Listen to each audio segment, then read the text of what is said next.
As Russia made advances in Ukraine, the West attempted to establish a new front of battle between Lithuania and Moscow so that it could create pressure on it. But the plan was thwarted in a matter of days when Lithuania withdrew from the plan. Who was really responsible for the sudden Kaliningrad spur? Stay tuned to know. Hello and welcome to TFI Global, the foreign affairs and geopolitical analysis arm of the TFI Media Group. I'm your host, Tejasvi Malhotra. And if you haven't subscribed to the TFI Global channel yet, please hit the subscribe button and press the bell icon to receive all the latest updates. There is a 223 square kilometer European region named Kaliningrad encircled between Poland and Lithuania. In essence, if any military action is required, Kaliningrad has a significant ability to hinder the EU and NATO actions if required. As Russia advanced in Donbas and Luhansk region, the news was spread that Lithuania has tried a dirty trick to mount pressure on it by blocking the import and export of a large number of goods by rail, citing it as a part of Western sanctions. The news of the blockade of the rail route to this territory was not welcomed by Russia at all.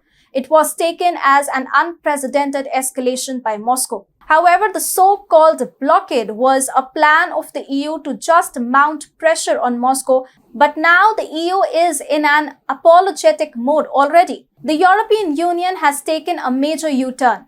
As per the bloc's top diplomat Josep Borrell, the EU is not seeking to impose a blockade on Russia's Kaliningrad region. Furthermore, the EU now looks to review its sanctions guidelines to avoid blocking traffic into and out of the exclave. Whatever happened in the last few days was actually the EU's directive. The restrictions over transit to and from Kaliningrad were implemented under EU Commission guidelines for preventing the circumvention of anti-Russia sanctions imposed over the ongoing conflict in Ukraine. Even Lithuanian Prime Minister Ingrida Šimonytė confirmed that the transit ban on steel and ferrous metal through the EU was actually part of the bloc's sanctions agreed by all 27 member countries. PM Ingrida Šimonytė stated, as foreseen in the fourth package of EU sanctions, which was adopted on 15 March 2022, the EU's restrictive measures on imports into and transit through the EU of Russian steel and other ferrous metal products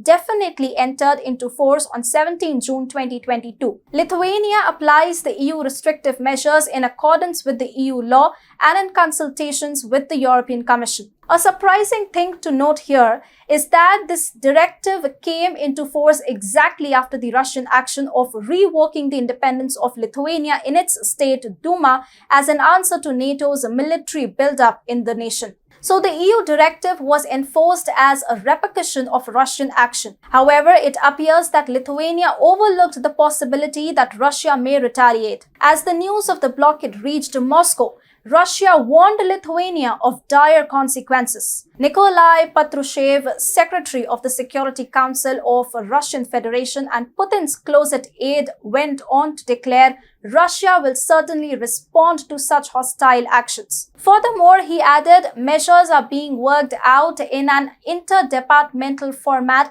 and will be taken in the near future. Their consequences will have a serious negative impact on the Lithuanian population. This warning alarmed Lithuania.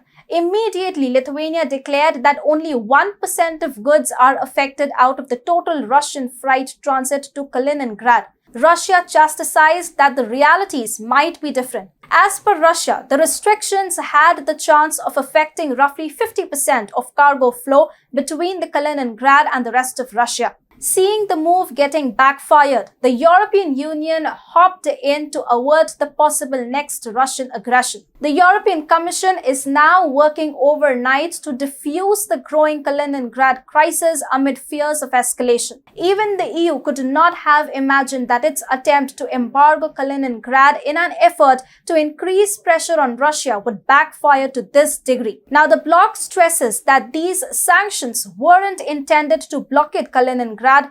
Rather, they were to enable the EU to carry out more checks. So the EU's plan to block Kaliningrad exploded in their face.